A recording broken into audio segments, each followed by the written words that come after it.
On today's episode of M&A Launchpad, we interviewed Mike Okhravi, where we talked about what it looks like to quit a tech job and go buy two simultaneous businesses at the same time, the importance of doing due diligence on your employees, why you need to increase expenses after buying a business, and last but not least, different ways to do seller financing. So Casey, what do you think of today's episode? Go with your gut. That's what I've heard. I mean, he just went with his gut. He trusted his instincts, and man, he's pulling it off. No, I'll agree with you. I think one of the most important things people need to have in this business is have confidence in yourself, right? You're not going to know everything, but you need to know enough to be dangerous and know how to go solve the problems that will come up as you proceed through the business. Absolutely. All right. And so look forward to this episode. All right, everybody. Welcome to the M&A Launchpad. And today's guest, we have Mike Okhravi. Mike is a first-time buyer. His background actually is in tech, similar to myself. And basically, he bought his first business and then quickly bought a second business. So breaking a lot of the rules of the game, doing multiple things at the same time, and really not sticking to the standard model. So it's going to be interesting to talk to that. He is the owner of an epoxy coating and towing business, which will be the focus of today's conversation. So Mike, welcome to the show. Thank you so much.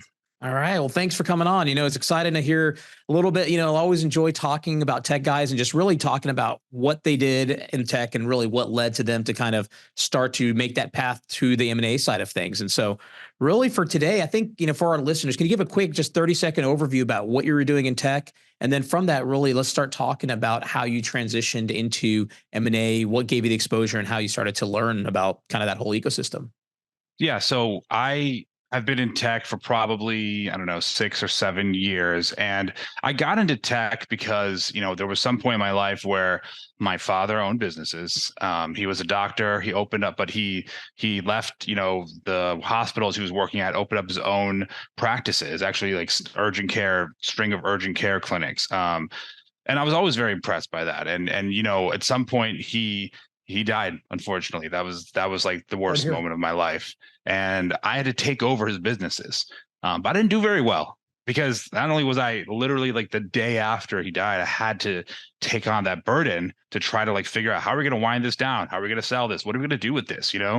But I'm not a doctor. So it was kind of hard. How old were you?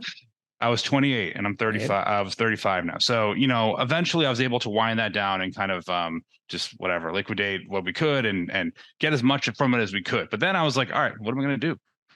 And I'm kind of an opportunist, right? So I talked to some friends and I was like, what am I going to do? They worked at tech companies and I started learning about the different types of roles that only existed in SaaS companies, which were like post-sales roles, like you sell a SaaS product, B2B, and then you need someone to manage it.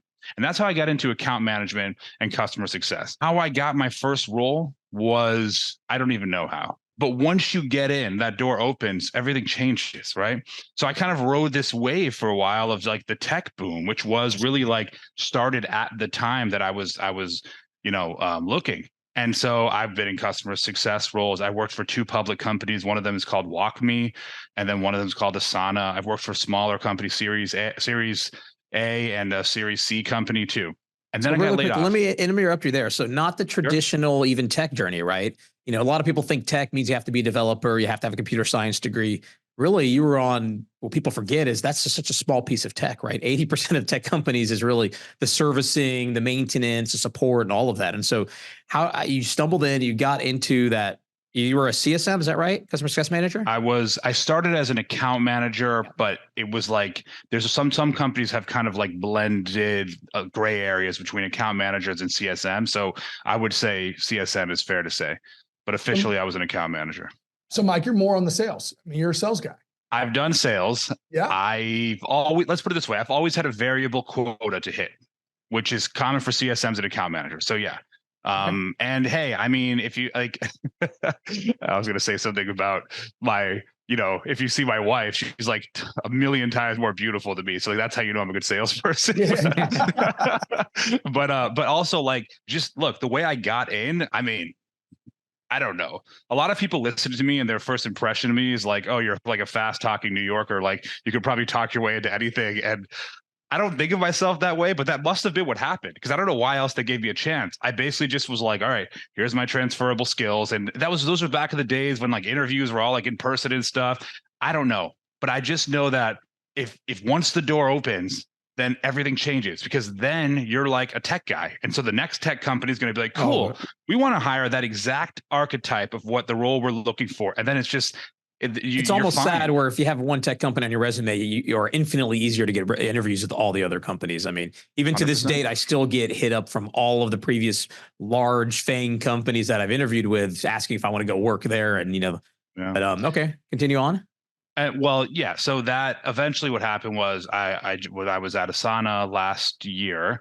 And for those that don't know, Asana is a project management piece of software. We actually do use it throughout our companies. And so it really helps people get organized around projects and tasks and tons of integrations, just to kind of. I like Asana. I actually use it in one of my businesses now. I mean, I'm still a little, don't get me wrong, I'm still a little bit bitter, but I like it. I like it a lot. And it was a huge hit during the pandemic. I'm pretty sure they actually went public in 2020, if I recall correctly. And obviously they just like exploded from there. And their competitors like Monday.com is a huge one. But anyway, then of course, everything just changed so fast. It was like this rocket ship because of COVID and then like a crash. And Asana was like every other company. They laid people off. They laid me off. I didn't understand why even. And they don't tell you why because of HR reasons. Like I was one of the only people on my team to hit my quota. You can tell I'm bitter about this, right? But it's okay because what happened was I was like, all right, you know what? I'm going to take my severance. I was able to get another job in like 2 weeks. So it wasn't, I can't really go out there and say like, oh, woe was me. Like not woe was me, but it catalyzed something where I was like, I'm not going to let somebody else control my fate anymore. I'd rather go down swinging myself than have somebody else determine where I go. Absolutely. And that's always the risks that working at companies, right? And even leaving Microsoft, people called me crazy of wanting to go do my own thing. You have this safe, plushy job at a tech company or other tech companies, what's going to drive you to make you want to leave. And so definitely know what you're talking about. Yeah, absolutely. Okay. So then I guess, really, what was the resource that, so Asana let you go. I guess that led you to start thinking about, okay, how do I stop becoming dependent on one specific company, right? Did you have friends that had bought businesses, or what was the thing that gave you the exposure into the space? I didn't even know, like, it sounds so stupid. I didn't even know people bought businesses. Like, I know that, like, of course, in like mid-market and like above. Yeah, of course. There's tons of funds out there, private equity. I know that. But I didn't think that just like people like me just went and bought businesses, because I assumed you had to have, just be very have cash rich. And obviously I wasn't, because I was laid off. So, I was like, what kind of business am I possibly going to buy? Like, that's not realistic. Even if I were to buy one, the amount of capital it would take, the risk is just crazy. And then what type of business would you actually get for, I don't know, like, a couple 100,000 or something like that. I didn't even know there was different ways to structure deals and all that stuff. But what happened was I came across Cody Sanchez on Twitter. And I think I really credit Cody, because her content is like really good for opening up your eyes, where you're like, oh, I didn't even know this was possible. And I started to research and I kind of was like, maybe it's not possible. And then I realized it was. And the way I realized it was possible was so this was like November, December, I was laid off. By January-ish, about this time a year ago, I was like, okay, like I can do this. And so the first step, I was starting to talk to banks. And that was really what opened my eyes to what's possible. Because if you can't get financing, you can't get anything. But if you can get financing, then it's like you can go shopping. It's like having an approval letter for like a mortgage or something. It gives you that confidence. You're like, I can go shopping. I know I can probably get this. Of course, it's not done till it's done, but that you're qualified as a buyer. What requirements are going to have for capital injection or whatever.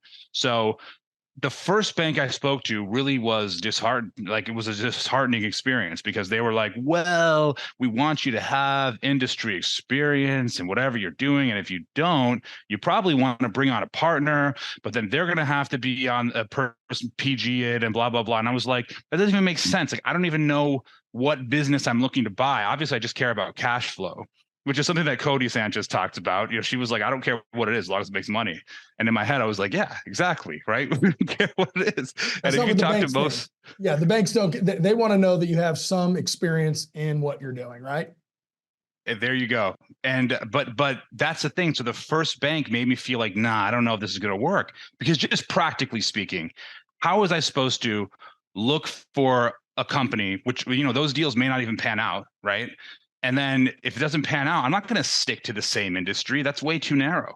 So I'm supposed to get a partner, bring them on, make an agreement with them before trying to get to LOI. And then, you know what I mean? It just didn't make sense. So I kind of gave up for a while, but it's only when I started talking to more and more banks. And I started doing that once I found the first companies that I was interested in.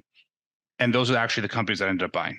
No, and for those listeners, I mean, the bank is your biggest partner on these deals typically, right? So you need to find a bank that you like. It's not just about getting a term sheet. We've made that mistake in the past, right? On the real estate side where we went with the best term sheet that we were given versus the best partner, because that partner can make it 10 times more onerous to run and manage that business. And so definitely get out there and talk to different banks. And, we'll share some resources on the podcast as well around different banks, different, companies that we've worked with. And really that is a huge part of the business plan.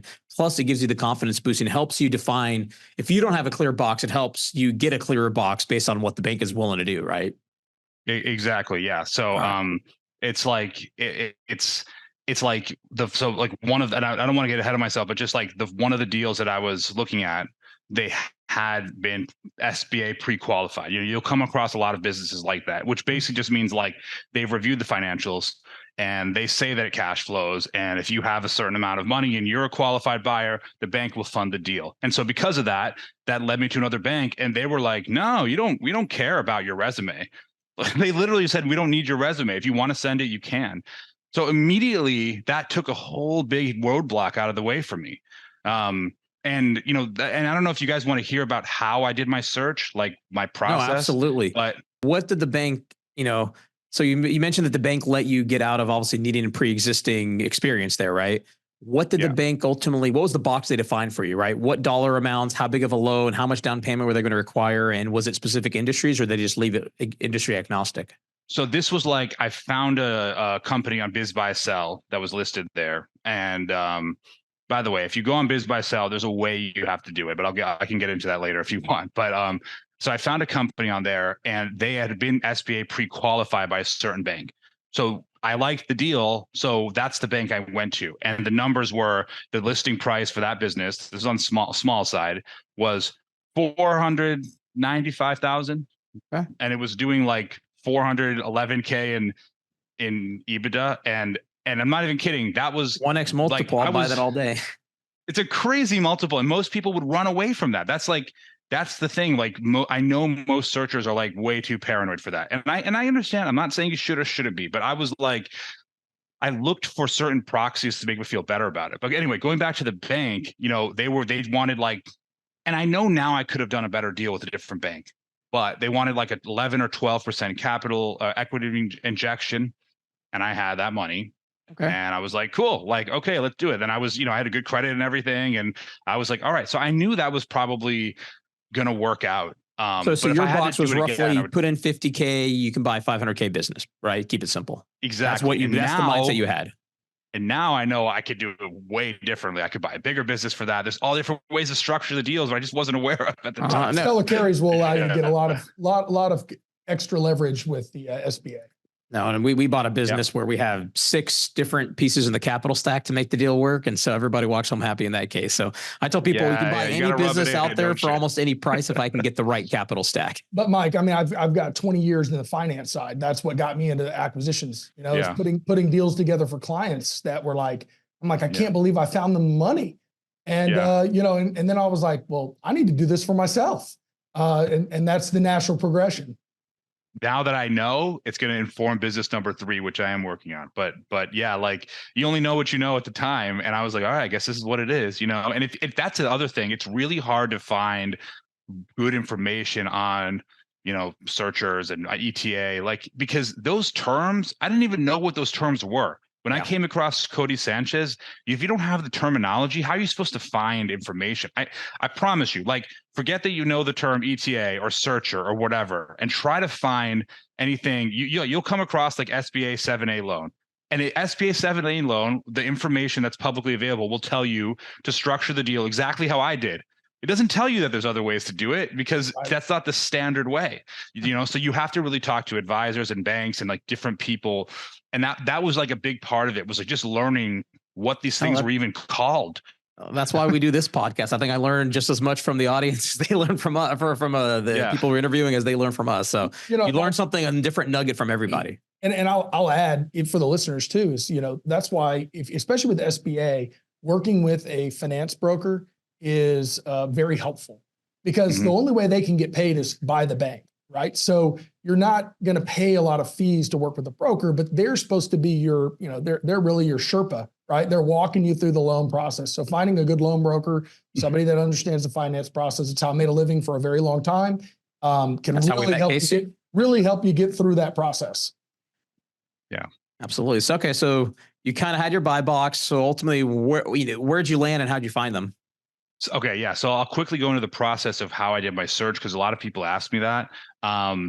I try to keep it simple. I said, I'm looking for a business with a certain amount of cash flow, or SDE, I guess.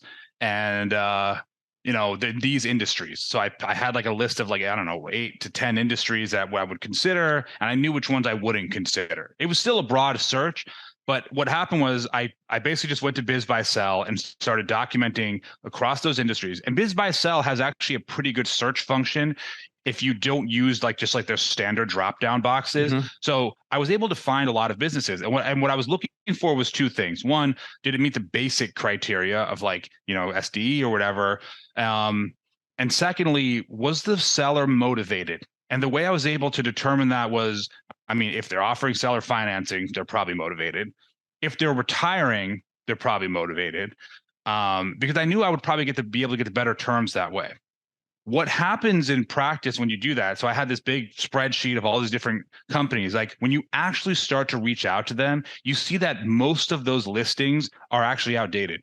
Yeah. And the way you'll find that is if you look and try to go to the broker site, you have to maybe Google them or Google their name. You'll see if it's listed or not. And sometimes it's under contract, or sometimes not listed at all. Then you're done. So when it actually came down to it, it looked like it was this huge potential market of companies, but actually it was a much smaller pool. Okay. And so I do got to ask. So, for our side, tracking your pipeline is so important, right? For anyone out there that's even looking to start finding, you need to be diligent and organize all the leads and, have a status for them. And it's funny, our first pipeline way back when was an Asana Kanban, right? That we basically tracked them all. And so did you track your stuff through an actual pipeline or CRM, or were you just kind of spreadsheets and picking up the phone and doing what you need to do? Okay, so this is going to probably reflect poorly on me in terms of my impulsivity, but or impulsiveness, whatever. But literally the first couple deals that I came across, those are the ones I ended up buying, and so I didn't really track that communication, because as soon as I started talking to those brokers and doing some preliminary due diligence, pre-LOI due diligence, I was already interested in those. So if I had to do it where I was tracking communications, I would probably use Asana, because spreadsheets just, I don't know, drive me nuts. All right. And so which business did you find first? And both of them came off of Biz Buy Sell? Both came off Biz Buy Sell. The first one was the Garage Flooring Company, and it was listed by a local broker in that area. It had the SBA pre-qualification and everything. It had a very good multiple. Now at this point, I didn't really have, people could judge me, whatever, but I did things my way. I was I have the capital to, buy the business and do the equity injection and maybe have some left over or whatever, but I don't have that much put together an advisory team. And this is a $500,000 deal. Now, one thing a lot of people don't know is that when you're doing deals that are sub 1 million, things change. Okay. You can't expect the same level of due diligence, because the seller can't even produce the level of due diligence that you want. So if you want to know just something basic, hey, can you break down your lead sources for me from customer leads? They won't even have that information. So you have to temper your expectations when you're doing the sub $1 million deals anyway. And I didn't have the money to do whatever I needed to do, Q of E and all this other stuff. So I was basically, and I'm not recommending this, but I was basically using the broker as my advisor. At first I saw him kind of as an adversary, but then I was he actually has the same interest as me. He wants to get this done. And so he was helping me, with everything I needed. Luckily he was very experienced. So just something that people should be aware of. And it's very valid, right? The smaller the business, whether you're buying real estate, whether you're buying a business, or whether you're buying something else, usually the lower level of sophistication, right? Because they're smaller dollars, so small dollars don't warrant cash to go spend on more complex tools. And to be honest, even the larger business that we bought, you would think there would be a little bit more back office there than what you would think for such a large business. And so as we were talking kind of pre the show, right? Even the most largest of businesses, sometimes, back office aren't as sophisticated as they first come off the pier. So Mike, looking back though, I know how I did on my first acquisition. Do you wish that you would have done the quality of earnings? No, so this is what I did. I used proxies to basically say, okay, like, this is how I'm going to tell if this is a good business or not. So I did my own kind of Q of E, just to kind of like spot checking like several transactions across like the ledger and like the CRM and all this other stuff. So I was like, okay, they checked out. But what really stood out to me was the actual tax filing, like literally dollar for dollar matched the SDE that they were advertising. So this guy actually paid taxes on $411,000 of income. And I was like, well, he wouldn't. I mean, unless you're a very sophisticated fraudster, like you wouldn't do that if you weren't actually making that much money. So I kind of like took that at face value to a degree. Again, I'm not saying I'm proud of it. So one of the things I would say on the quality of earnings, though, just for any of the listeners, I highly recommend it, because I wish on my first acquisition I would have done a quality of earnings, just because there's a deeper dive into the past performance of the financials. And yeah, it's 15 grand. It's expensive, right? And you can use Guardian, and there's several vendors out there that do it. But for us in our second acquisition, the quality of earnings really, really helped us, especially when you start talking about net working capital and how much accounts receivables and all of that stuff you're going to leave with the business or negotiate. That quality of earnings really did help us do that part of it. So anyways. Yeah. I mean, it gives you a deeper perspective, right? And it really helps you thread the needle on a closing, right? Because now you have data to go back to the seller and say, hey, you do need to leave this much business and this much in the business, and here's why, right? And sellers, it's hard for them to negotiate. That would be hard at the sub $1 million level, but I think you're so right, Casey. Like one thing, I don't actually know if this is in scope for Q of E, but like one thing I wish I would have understood better, that's hard to tell just if you don't know what you're doing, if you're not a finance guy, is just like the seasonality of the business. Because some businesses are obvious with their seasonality, but some of them are not so obvious, because it might be like a 20% like dip, but then maybe because you have the type of business where you're taking deposits up front for future work, you don't see that. You look at like top line revenue and it's the same, but it actually your lead flow is completely different and your revenue cycle time is completely different, So that was something I didn't have any insight to, and I really wish I did, because as soon as I took over, I was like, holy shit, where's all the money? That happens usually. Yeah. So the business you said was about 420,000 of NOI, right? And ultimately, how much revenue was that off of? It was about 900,000, which is also a crazy multiple. Like most people would walk away from it. We're actually on track to do like 1.2 now, around that. I mean, so real quick for those listeners, let me just kind of clean this up a little bit. So 900,000 of revenue whenever you bought it. And how long have you had the business now? It's about exactly 6 months. It was June 6 months, and you're on track to do 1.2. So about a good 25% increase or so. And on the revenue side, and then your margin sounds like about 40%. So you're running pretty healthy margin. Not anymore. Yeah. And so walk through that. So you've obviously, to get that revenue, the increase in revenue, you've started spending more. And I'm guessing the seller was probably not spending as much as they could to make it. What you say, fraud? No, I was saying he was very involved, in the delivery. Fraud. Yeah. All right. Okay. And so then what expense items did you start adding into the business, right? And what are you looking at margins wise now? Yeah. So the first thing I knew is that I was going to take a salary, because I didn't know when I was going to be able to take payments, but I knew I should take a nominal salary. I might take 48,000. It's not whatever. And if I had to, I would just take it off if we were not cash flowing. So I knew I was going to add that. 420K number of NOI was not including seller salary? I think he was just reporting it as like pass-through income. I think that's what he was doing. Yeah. So a couple things I knew and a couple things I didn't know that came to pass that cost me more money. So one, I knew I was going to really ramp up our marketing efforts because, like most people want to buy a business, we're tech guys. That's easy for us if you're doing like anything digital marketing or whatever. Like I knew how to, and especially in local markets, it's like the bar is so low, you can really like dominate a local market.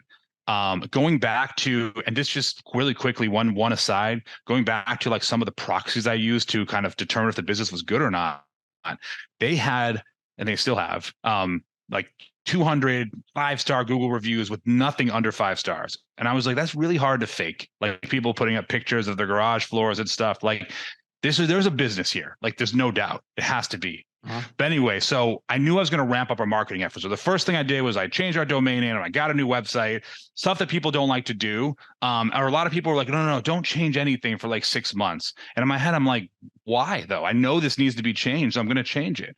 So that probably layered on maybe like just for the 20, maybe, I don't know, $5,000 to $6,000 a month, just for that stuff. So I knew that was going to come out.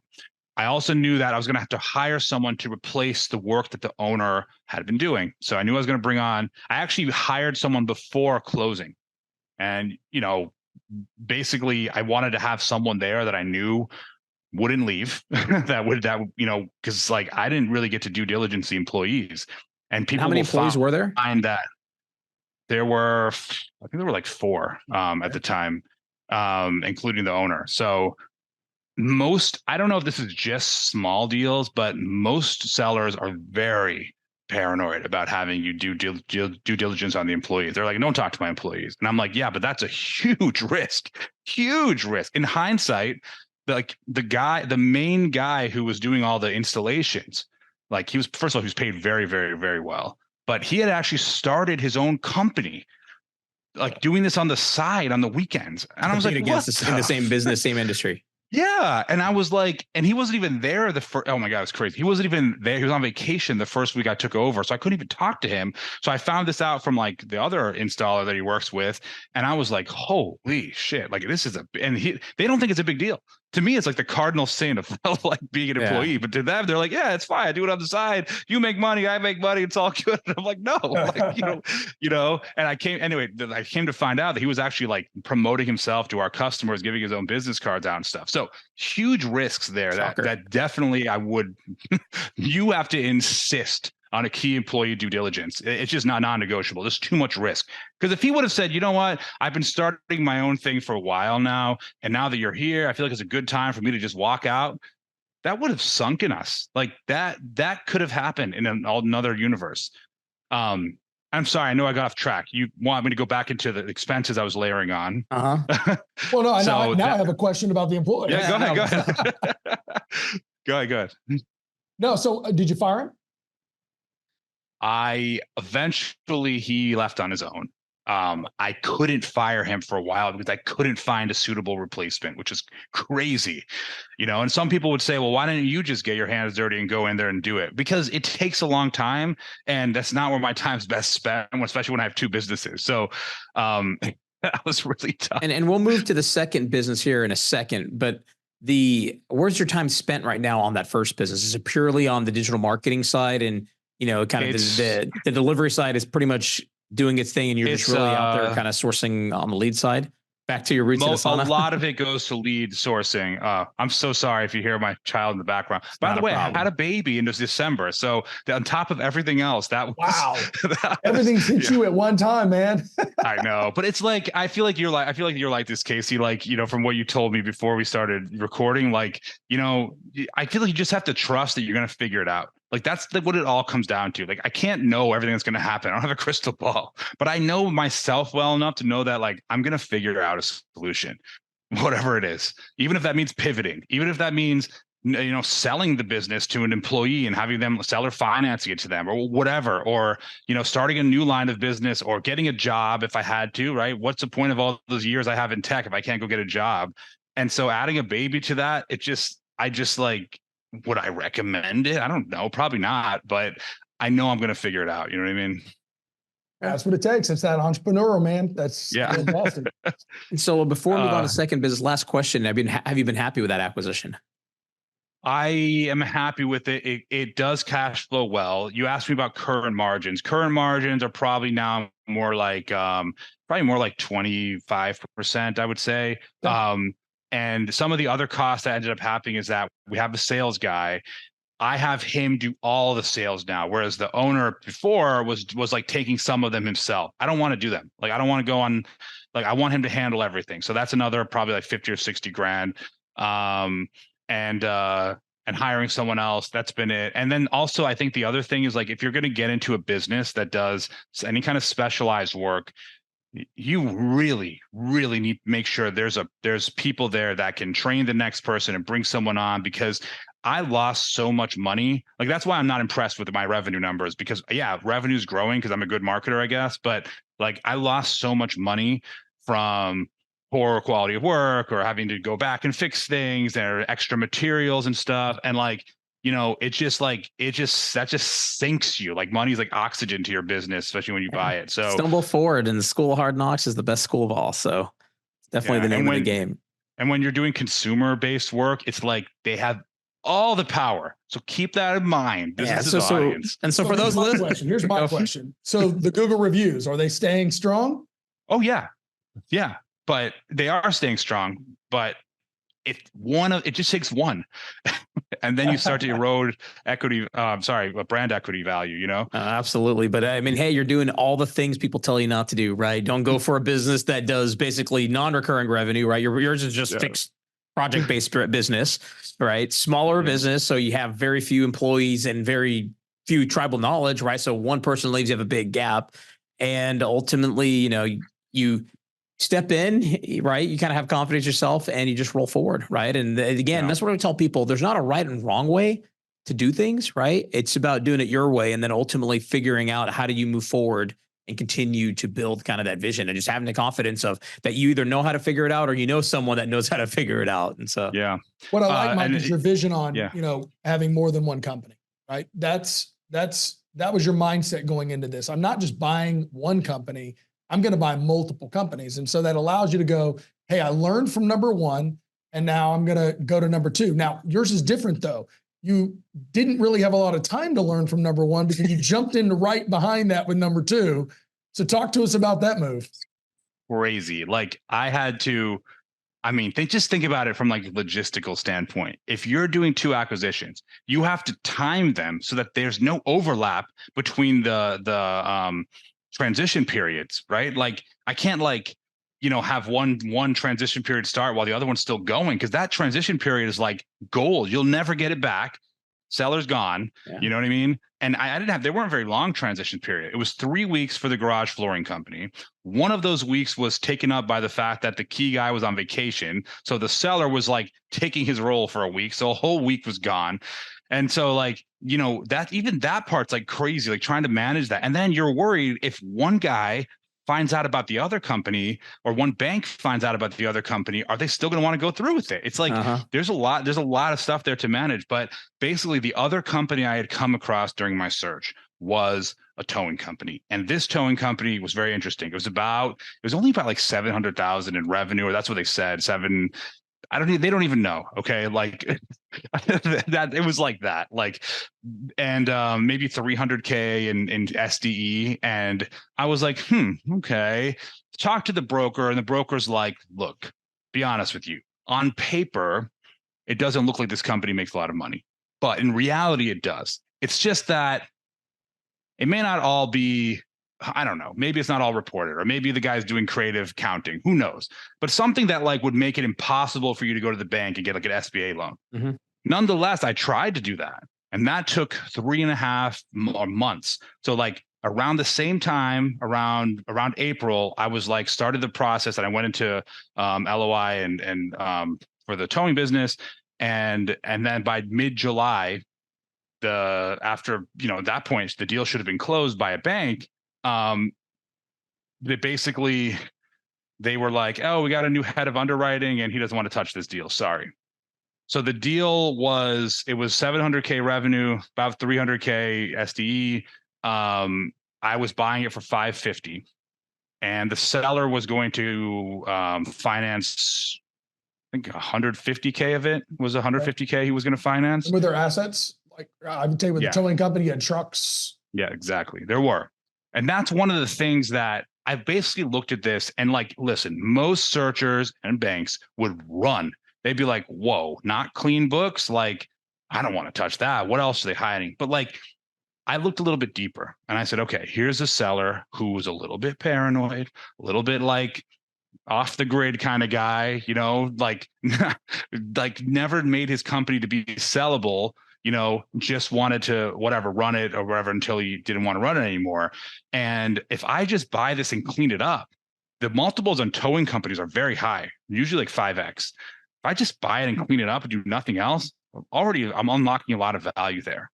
So I had to look at a different way. I said to myself, okay, there's those assets that you said, the equipment value is about 250K at least. So already 250K of this is going to be covered by that no matter what. Like I could sell those trucks today for that much.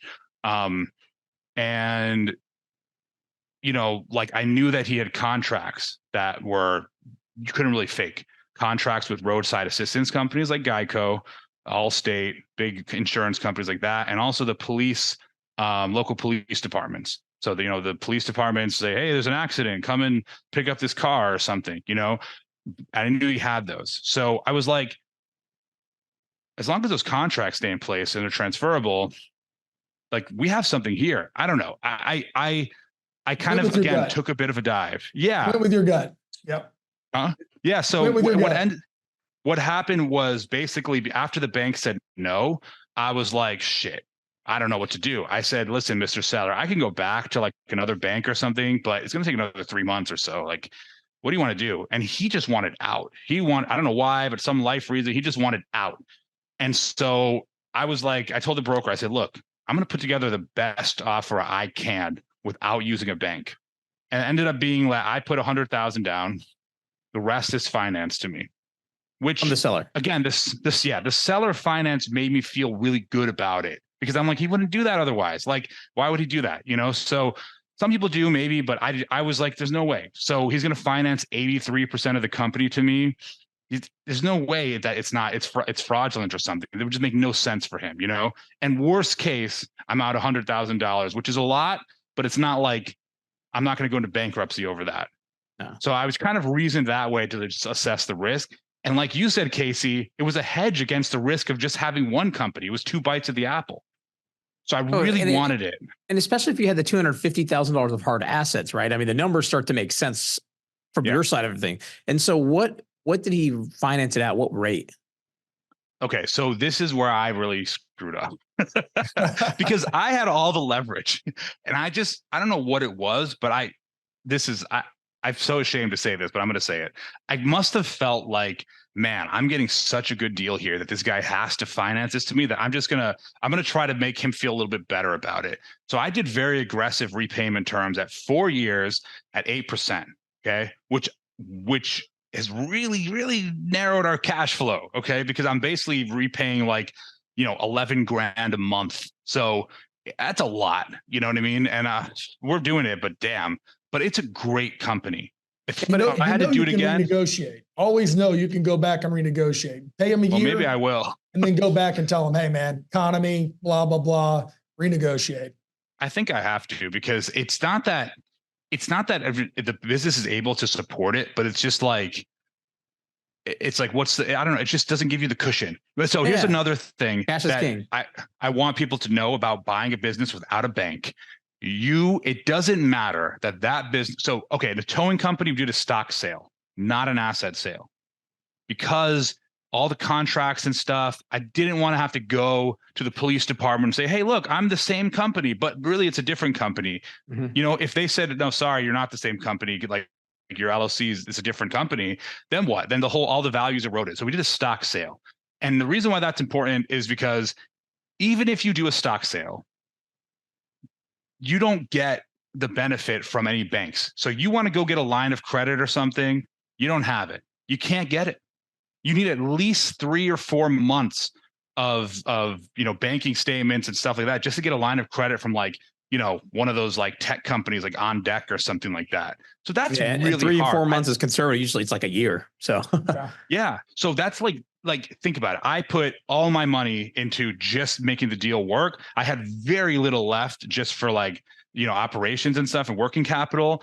And that's where we started. Okay. That was not a good idea on my part, but luckily the business was from day one was just bringing in cash and stuff. So like, I was like, okay, like it ended up working out, but you have to be aware of that because SBA loans will give you the working capital loan line of credit, but like, doing seller financing, you have to negotiate that into the deal somehow.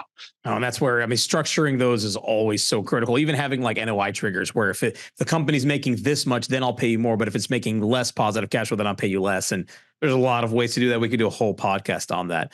But before we run out of time, I guess, two quick questions. Are you happy with that acquisition? Kind of given where you are now, you've gone through, you have a good pulse on the business. How do you feel about it?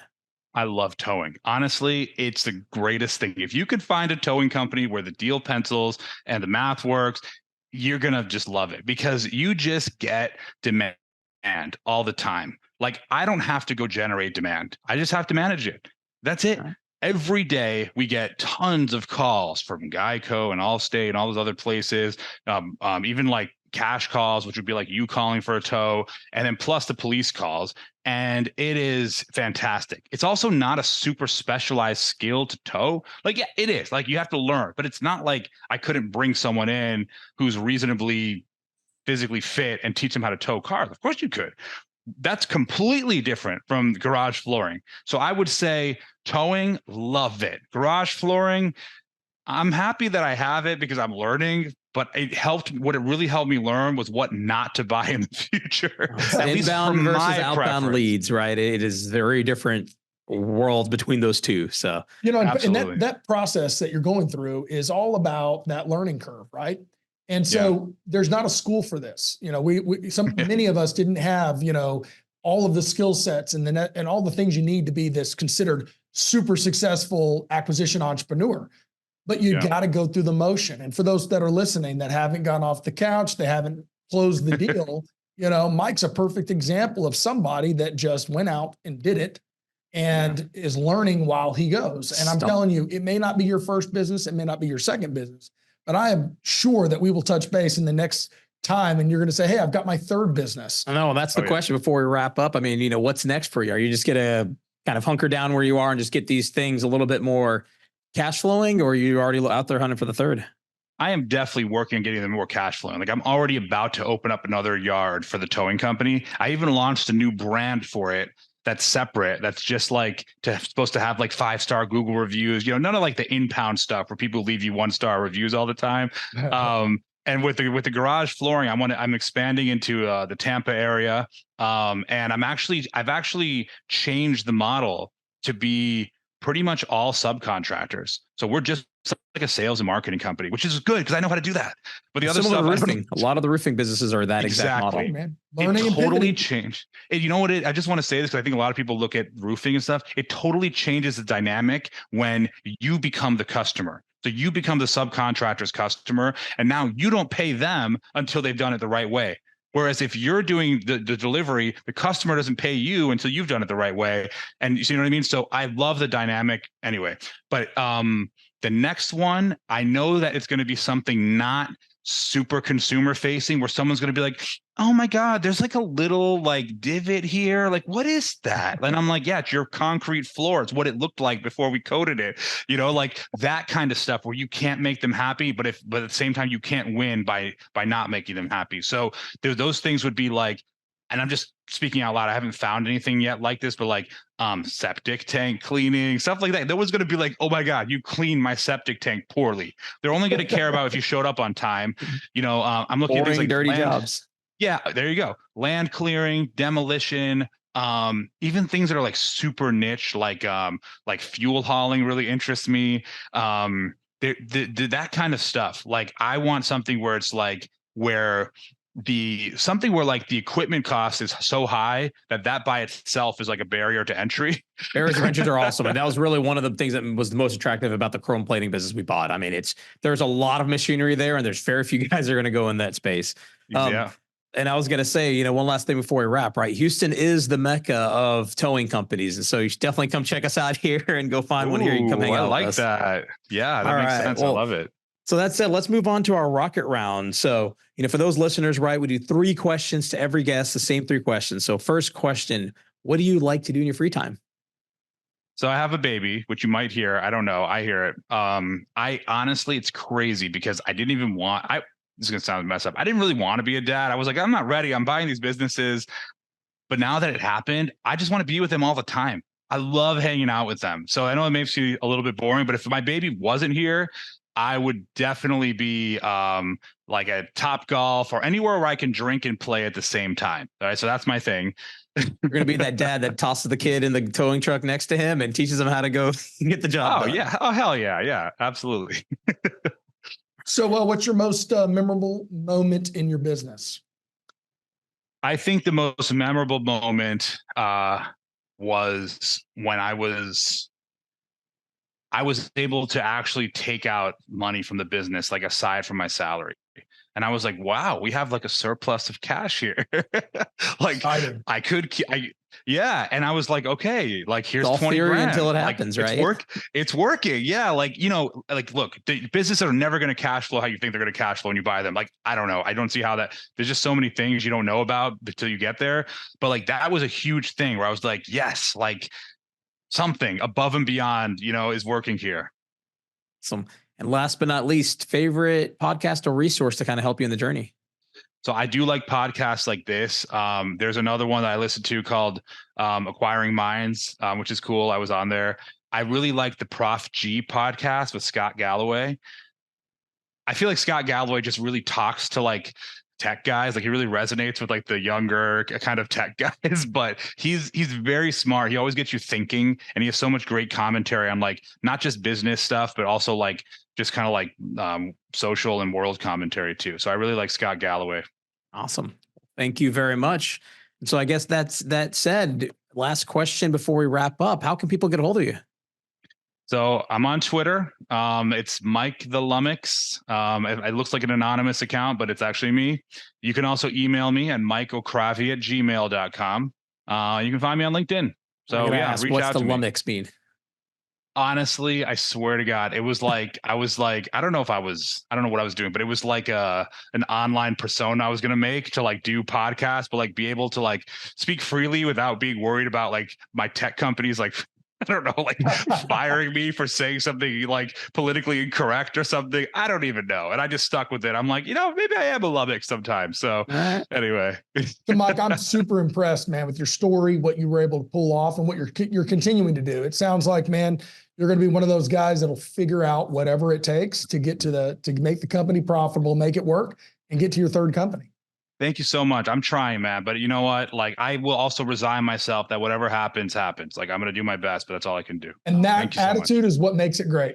Yeah, absolutely. No, definitely look forward to hearing more on your journey up to come. So congratulations on the success, and definitely look forward to speaking with you soon. Congrats on the All right, y'all take care. All right, thanks. The great Mike. Thank you for listening to the M&A Launchpad Podcast. If you've enjoyed today's podcast and would like to support us, please leave us a rating and a review after you listen. I'm Casey Minshew, and I look forward to talking with you next week.